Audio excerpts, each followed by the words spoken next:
दोस्तों, तमिलनाडु के मुख्यमंत्री एम.के. स्टालिन, शायद उसको आप बेहतरीन तरीके से जानते होंगे। उस समय से आप जानते होंगे जब मनीष कश्यप के ऊपर एनएसए लगा और मनीष कश्यप तमिलनाडु के जेल में बंद हुए।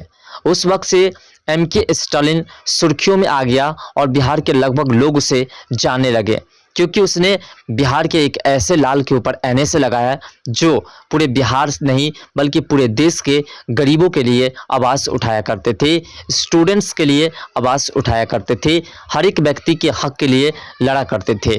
और आज फिर से एम.के. स्टालिन सुर्खियों में आया है, क्योंकि उसके बेटे ने पूरे सनातन धर्म को गालियां दी है। उसके बेटे ने पूरे सनातन धर्म को डेंगू, मलेरिया, कोरोना, तरह तरह की बीमारियां का नाम देकर के उसे मिटाने का एक आरोप लगाया है। पूरे सनातन धर्म पर आरोप लगाया कि वह एक बीमारी है और उसे मिटाना बहुत जरूरी है।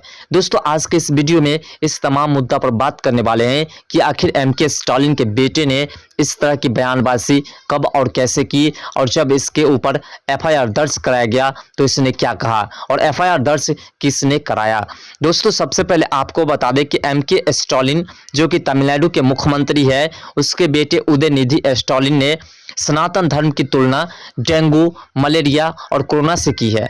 उदयनिधि ने कहा कि मच्छर, डेंगू, फीवर, मलेरिया और कोरोना ये कुछ ऐसी चीजें हैं जिनका केवल विरोध नहीं किया जा सकता है, बल्कि उन्हें खत्म करना जरूरी है। उदयनिधि जो है वो तमिलनाडु के युवा मामले के मंत्री भी हैं, और उनके इस बयान से कांग्रेस ने किनारा कर लिया है। और वही भाजपा ने कहा कि इसकी हकीकत यही है कि INDIA गठबंधन के नेताओं को बयान चाहिए कि क्या वे इस बयान का समर्थन करते हैं।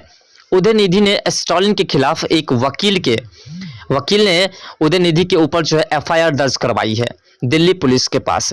उदयनिधि ने शनिवार को सनातन धर्म उन्मूलन कार्यक्रम में ये बातें कही। उन्होंने कार्यक्रम के नाम के भी तरफ जोर डाला है और उन्होंने कहा कि सनातन धर्म क्या है।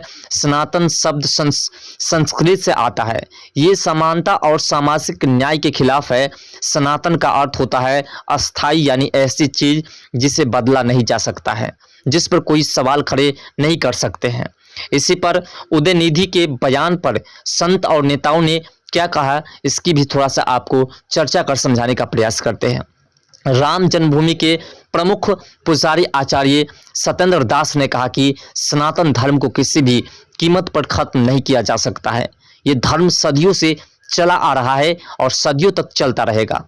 उदयनिधि को सनातन का असल मतलब नहीं पता है। वे जो भी कर रहे हैं वो बिल्कुल गलत है। केंद्रीय शिक्षा मंत्री धर्मेंद्र प्रधान ने कहा, तमिलनाडु के कुछ लोगों की हकीकत अब सामने आ रही है। कुछ दिन पहले ही हमने काशी तमिल समागम का आयोजन किया था और तमिलनाडु के हर गांव में भगवान गजनाथ की पूजा की जाती है। सनातन धर्म अमर है, ऐसे राजनीतिक बयानों से कुछ नहीं होने वाला। वहीं भाजपा नेता शहनवाज हुसैन ने कहा कि एम.के. स्टालिन INDI की मजबूत कड़ी है और उनका बेटा ऐसे बयान दे रहा है। गठबंधन में शामिल कांग्रेस और बाकी दलों को इस बयान पर अपना स्टैंड क्लियर करना चाहिए। ये बयान दुर्भाग्यपूर्ण है और इसकी निंदा होनी चाहिए।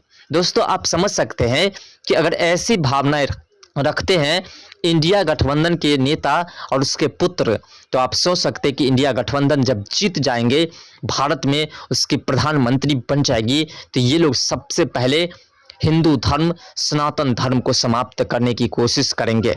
कांग्रेस नेता आचार्य प्रमोद ने कहा, नेताओं के बीच हिंदुओं को गाली देने की होड़ लगी है।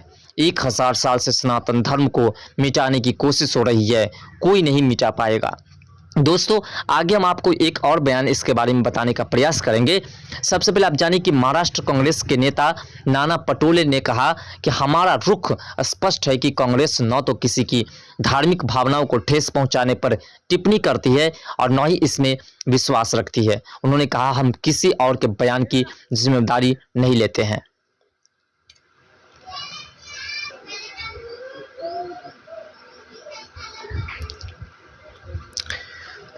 वहीं आपको बता दें कि सोशल मीडिया प्लेटफॉर्म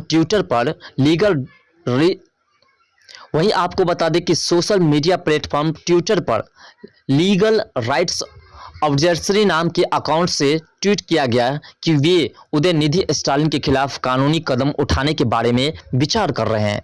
इस पर उदयनिधि ने जवाब दिया, मैं किसी भी कानून चुनौती के लिए तैयार हूं, हम ऐसी भगवा धमकियों से डरने वाला नहीं हूं।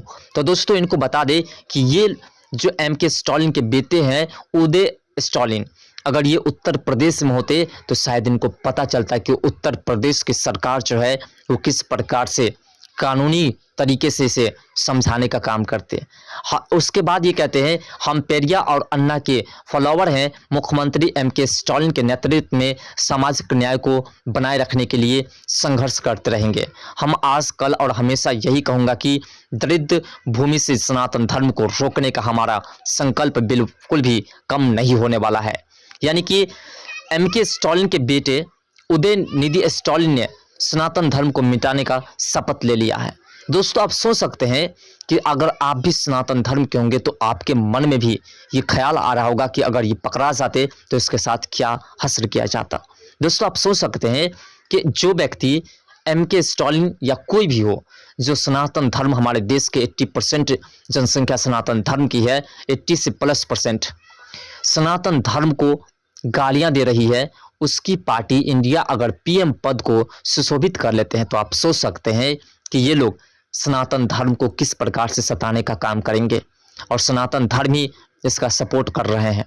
आप सोच सकते हैं कि जो व्यक्ति हिंदू धर्म का नहीं हो सकता, हिंदू होकर के हिंदू धर्म का नहीं हो सकता, वह व्यक्ति किसका होगा।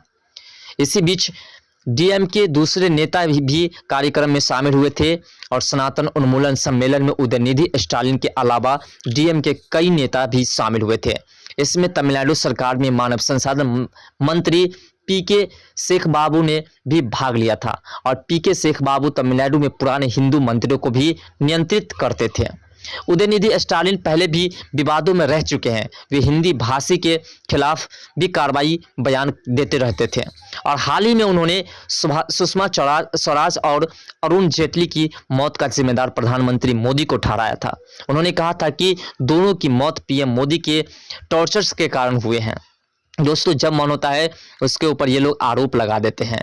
बात करें 2014 के लोकसभा चुनाव में भाजपा की जीत के साथ हिंदुत्व को सियासी कामयाबी की कुंजी के तौर पर पहचान मिली थी, और इसके बाद विधानसभा चुनाव में भी भाजपा ने इसी फॉर्मूले के इस्तेमाल किया था, और भाजपा की लगातार जीत के बाद इसे सत्ता का एक्सेस और मंत्र भी लिया गया था। लेकिन दोस्तों बात यहाँ आती है कि जब हिंदुत्व की बात आती है तो हिंदू धर्म को सताने वाले सबसे वरिष्ठ नेता के तौर पर जो आते हैं ये एमके स्टालिन के बेटे, जो इस पार्टी में है उस पार्टी के तमाम लोग। आप सोच सकते हैं कि इंडिया महागठबंधन में ये लोग शामिल हुए हैं तो ये लोग किस मकसद से शामिल हुए हैं। दोस्तों इसी पर आगे की बात करें तो तमिलनाडु की सत्ता पर काबिज डीएम के नेता ए राजा ने एक साल पहले कहा था कि अमित शाह कहते हैं कि अगर हम एकता चाहते हैं तो हमें हिंदी सीखनी होगी, लेकिन हम उन्हें कहेंगे कि ऐसी बातें बोल करके हमारी अलग तमिलनाडु देश की मांग को फिर से जिंदा न करे। यानी कि डीएम के स्टालिन, एमके स्टालिन और उसके बेटे का कहना है कि तमिलनाडु एक अलग देश बन जाए, यानी कि इसलिए ये लोग सनातन धर्म को इस प्रकार से गालियां देते हैं। राजा के इस बयान ने तमिलनाडु को अलग देश बनाने की 7 दशक पुरानी मांग की याद को ताज़ा कर दिया है।